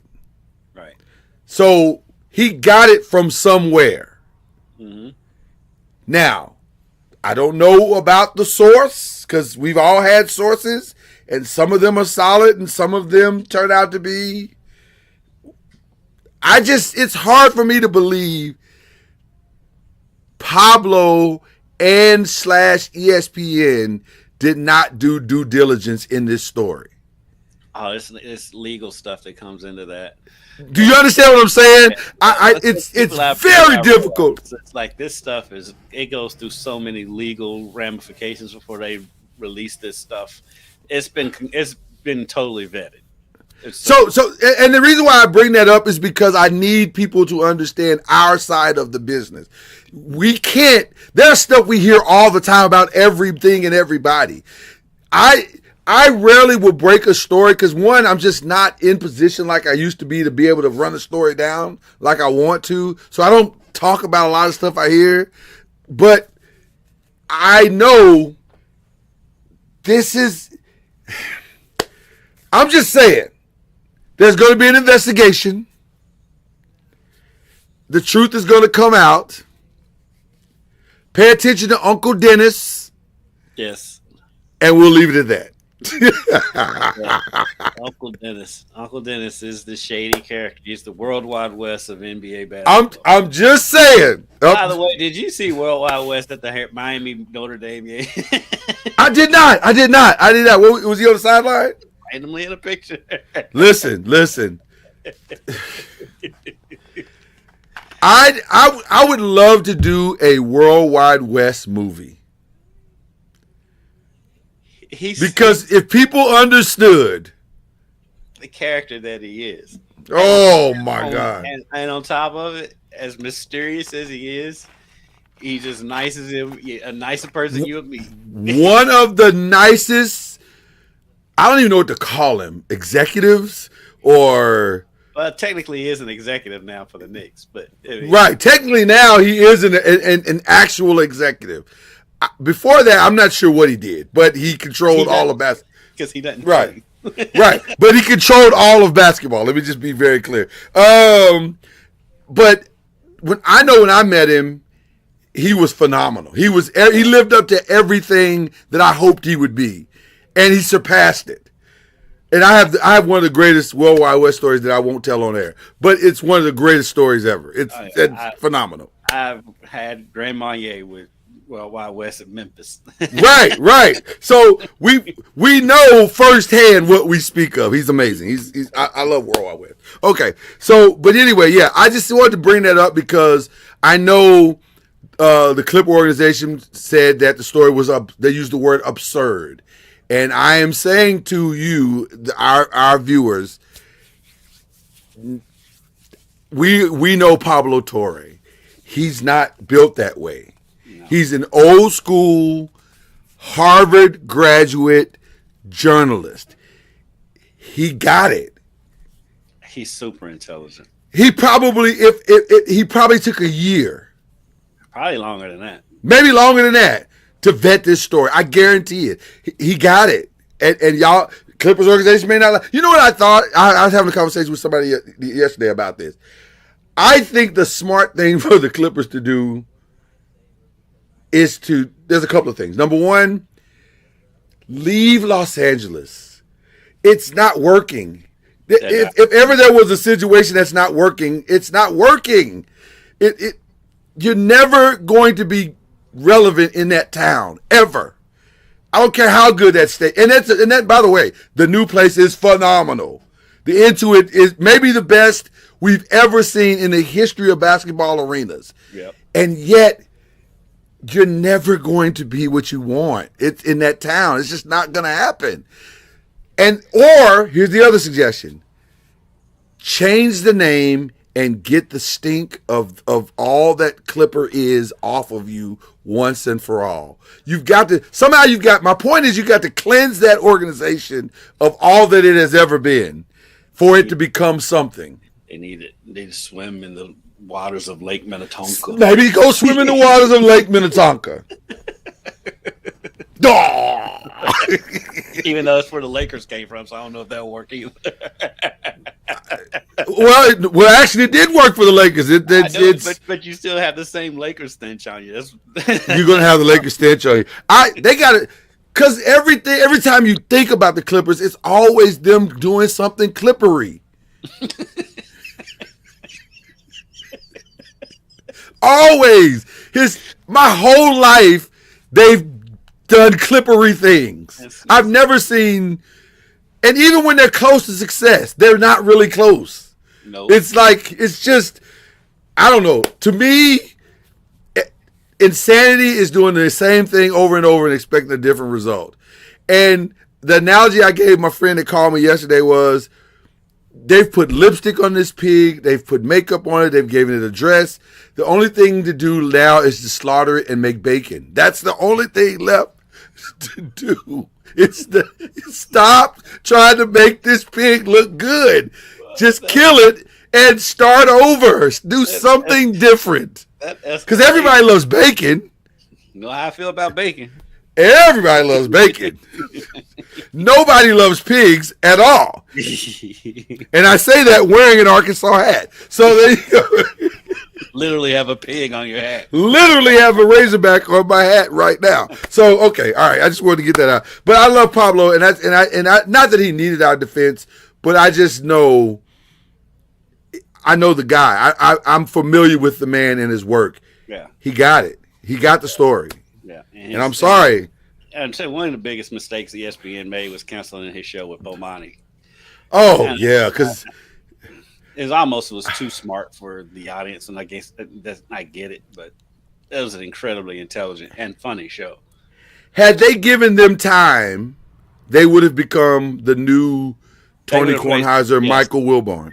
Yes. Easily. Yes. Brilliant. Two very brilliant men. So anyway, okay, that's that. I just wanted to get that was just something for me. Hopefully you enjoyed that. But I love those guys. They're our guys, and so I just wanted to. If you think he don't have it, you don't understand how journalism works. He got it for sure, for sure. Yeah. So anyway, all right. You got any shout outs? Let's see. Shout outs. I'll shout out my boy. He's the next thing coming. He's just it's Trinity High School in general, just because of what they accomplished in the first 2 weeks of the season. They've returned the opening kickoff of the game in both games with two different people. Wow. I mean, the opening kickoff? Opening kickoff in week 1 and 2, brought back for a touchdown by two different people. I'm trying to think if I ever heard of that.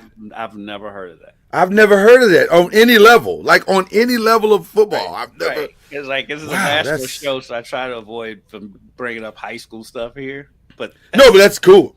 That's dope. Yeah, that's dope. That is very dope. Yeah, back-to-back national kickoff returns by two different people. I've never heard of that. I've never heard of that. I've got a feeling that whoever they play this week is going to kick the ball out of bounds.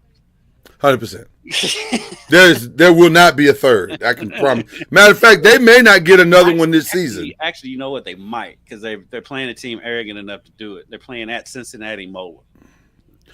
That is true. They're arrogant enough to do it.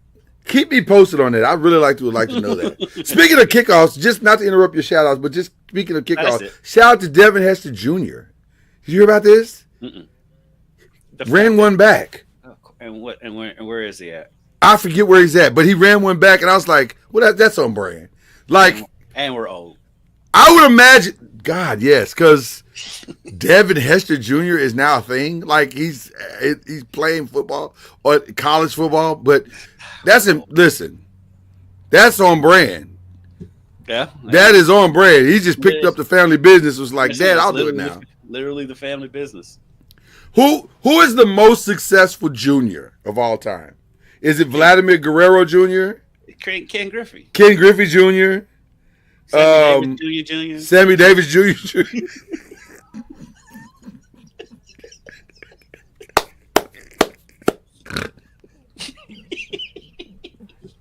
That was well played, sir.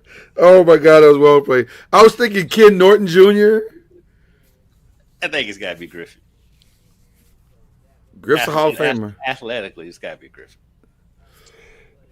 Griff's a Hall of Famer. I would think Vlad Guerrero Jr. is going to be a Hall of Famer. Yeah, but the impact Griffey had on the sport. The impact's great on Griff, for sure. 100%. I mean, he was 100%. He was arguably the best. At one point, he was the best player in baseball. I don't know if we can ever say that about Guerrero Jr. He had a run. But yeah, I wouldn't call him I wouldn't call him the best in baseball, but he had a run. He was headed in that direction, and then something has happened. I don't know what has happened, but it's not what it was. In Toronto for one. Well, that doesn't help. By the way, greatest line that I've heard. We're all over the place right now. Listen, this is what we do. Just deal with it. Greatest line I've heard all week in discussing Drake, because he did a weird interview the other day. It was very weird. Laying in bed with some social media girl. And I was like, it was very weird. The conversation was weird. The atmosphere was weird. And one of the guys that I was talking to, he said, dude, you got to stop. He's from Canada. And I said, that actually makes sense what you just said, because his sensibilities to the things that they don't make sense to what we understand American hip hop to be at all. So, yeah, I get it now. That might be my explanation going forward. He's an actor from Canada. There you go. All right. I have another shout out because we got on Major League Baseball. Talk to me. Shout out to Louisville native Joe Adele of the Anaheim Angels. Last night, 4 for 4, with a home run for his third straight game with a home run. He's hit Nice. 33 homers on the season. He's having career highs in every stat for him this year. And if you see the guy, you would never believe he was a baseball. You would think he was a wide receiver in the NFL. I did. Is he yeah. When he was in high school, his senior year in high school, I did a whole story with him. I did a story with him when he first came back when he was still in the minors. And yeah, this season he's hit 33 homers, has 90 RBI, and has career highs in just about everything. Cha-ching. Cha-ching. That's what we call that. Yeah. Cha-ching. Wow. A melancholy shout out to the passing of Giorgio Armani. Oh, wow. I didn't know he was still with us. I didn't even know that at all. I'm not trying to be disrespectful, but no, not at all. Didn't even know he was still alive. So, but yes, he has passed at the beautiful age of 91, and we send our thoughts and prayers to he and his family. Wow, yes. That's wow, Giorgio Armani. I didn't. That's wow. That's wow. All right, at some point we got to go. Yeah, but listen, this is what you get all season from us. We're going to laugh. We're going to have a good time. We're going to have Charlie in an airport somewhere. It's going to be a great time. Show's going to be a little bit more unhinged than usual. But that might be the beauty of it all. If we're being honest, it might be the beauty of it all. Yes. So you guys have a wonderful and look at Al Brown. Shout out to Al Brown flexing a little bit. Former Bruin. Yes, he is a former Bruin. Former Bruin. And that's an humble flex for the Ballard High School alums out there, of which we know many. There are many more than you might imagine out there. Al Houston, Charlie's buddy Al. Seriously, what was Charlie doing at that gas station? We got to have a conversation about that. We have to. Next week. We got to come back to that. We got to go back to that for sure. Okay, y'all have a great one. Enjoy football all weekend long. It's going to be phenomenal. The NFL's back. College football is for sure back. It's going to be great. BLEAV in the ACC. We're out of here.